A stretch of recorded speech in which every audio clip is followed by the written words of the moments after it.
So I've been trying to find or get some idea, build me a miter table fence out of aluminum. I built it in wood like this before, but it's not practical. It's way too heavy, a little bit clunky, difficult to move around. By the time you're done finished building all this, it costs about two, $300 with materials and labors and all, and also a crown stop along with my table saw fence like this. This is way too big of a piece, to be honest, and too much work. Like this gentleman here, he's trying to build one same thing like the Festool, but I think it's just too much waste of time and material and big and clunky. So I decided to build my own out of aluminum, and this is the process. And hopefully you enjoy. Thanks. So this is what I come up with here, and this is the finished result. And but anyhow, let me show you the from the beginning to the end. I know a lot of you gonna comment or make fun of my flip flop, but I work all day in my flip flop in my shop. So my shop, I wear what I want, and it's summer, and it's I need to keep my foot cool.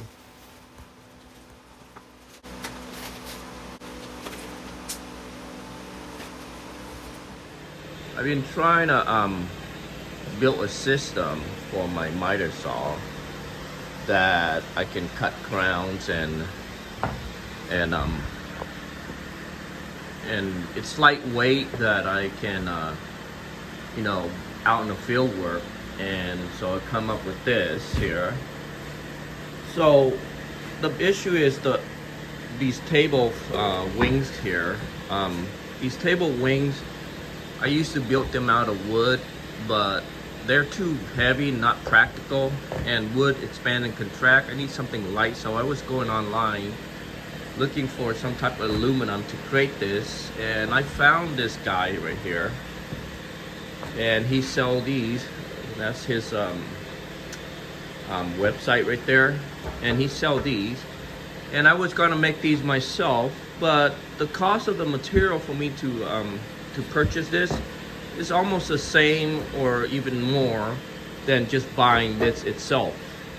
So I decided to purchase it from him, and the engineering and design is pretty good, but I have a few issues. It's not gonna fit every miter saw out there. Like for instance, this right here, I'm having issues. See, my fence here, I made these fence myself.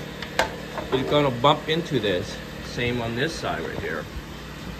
Um, it's what it does is it won't allow me to. You see that? That's the issue. So I'm gonna have to back engineer this and make it right. That way, I don't have problem when I want to adjust these fans here. Um, I designed and built this myself, and I'll explain later a lot in the video what's the purpose of this fence. But right here, I'm gonna have to back engineer this or redesign this configuration because it's having issues.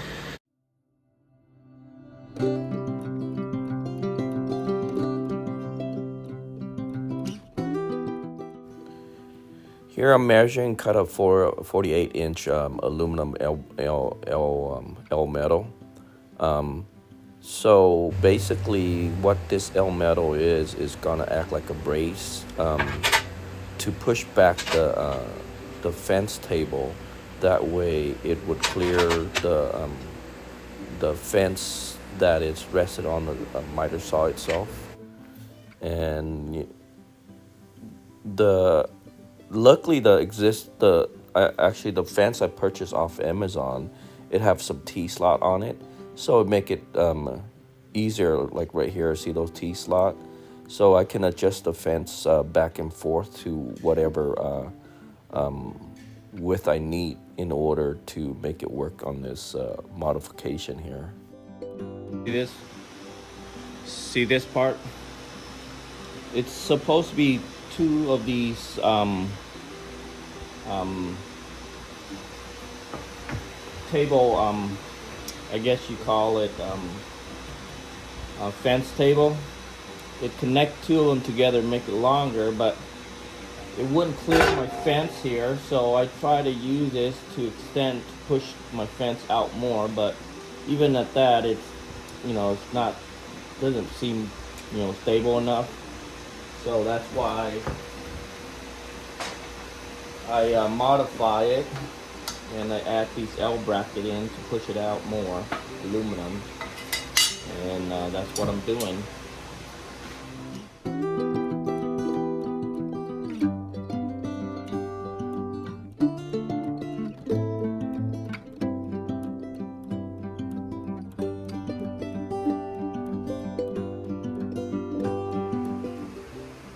All done with modifying my table miter saw wings. So let me explain this. I customized this myself. This piece right here basically is aluminum I bought off Amazon, and I cut it, and it's for zero clearance. This piece right here, plastic, it just the Makita splinter rail for the punch saw. I use that with a double-sided tape, and then stick it in so that it, you know, whenever I need to replace, I can just replace this. This right here is for your crown. So let's say if you want to cut your crown, you know, a lot of time there's, you know, you cut your crown upside down. Now probably only a trim carpenter or carpenter will know about this. You know, normally the right way to do it is you put your crown upside down and it butt up to here. So this is the adjust of your height, you know, of your crown, and you butt up to here, and you get, it'll hit every time. I was gonna invent this, patent it, and sell it, but I'm thinking it's so easy to make. It's a waste of time. By the time you patent this, you get through all the process, costs you a bunch of money on lawyer fee, patent fee, and all that stuff. People could just easily make this.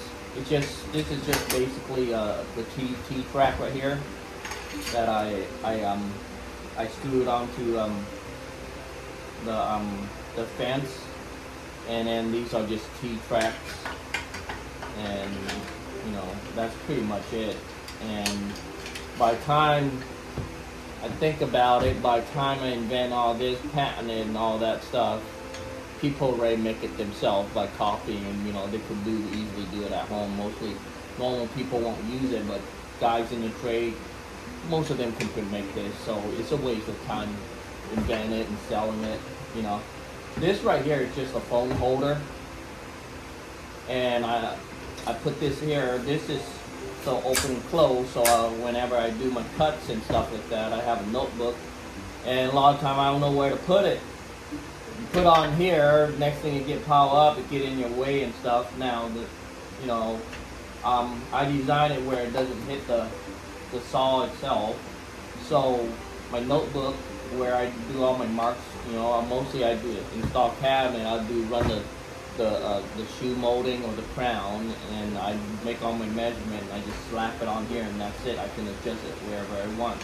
That's for my my measurement pad to go on here. You know, you clamp on the any size I want, and get my zero clearance. I just butt up to my blade, and I get my zero clearance, and I lock it in. That way it doesn't hit the aluminum.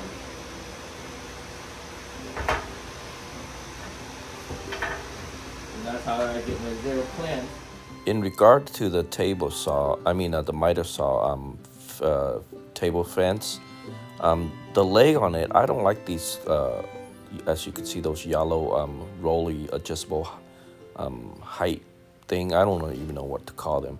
They're annoying to use because, you know, it rock back and forth. So, and it's also hard to adjust. So I purchased this off Harbor Freight. It's a cargo bar, and it's one single leg, so it doesn't, it's stabilized in one area, so it doesn't rock back and forth, and it have a swivel both top and bottom that is swivel. So I modify it, cut it about 8 inch shorter. I took it apart and cut it 8 inch shorter, and modify the this cargo bar, and it have a ratchet system. Also, see these rubbers. I purposely cut them, remove just the three middle section. That way, it would fit into. Yeah, I'll show you in a little bit actually. Um, right here. See, it slide right in between this right here, the T slot, and it hold in that area perfectly for me, so it doesn't move around. And this is, and I cut these L metal here, 4 pieces, and so I can screw them onto the miter saw table fence wings itself, and that way it have the perfect spacing for those cargo bar to rest on, so it doesn't move around, and it actually worked out pretty well.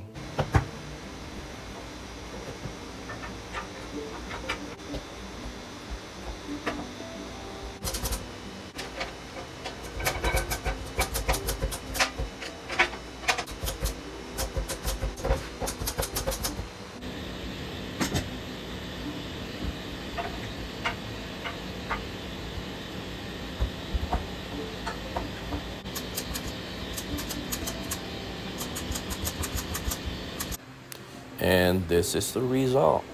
And I probably get a lot of people commenting about my flip flop. Unfortunately, I love wearing flip flop while I'm working. It make me think a lot easier. So it's nice and comfortable, and it's summer. So my shop, I sometimes even work in my boxer.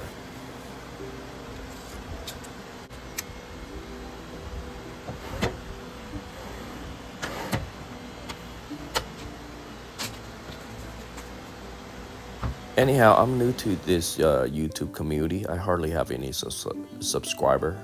If you can, please help me. Hit like and subscribe. I appreciate it. Thanks for watching.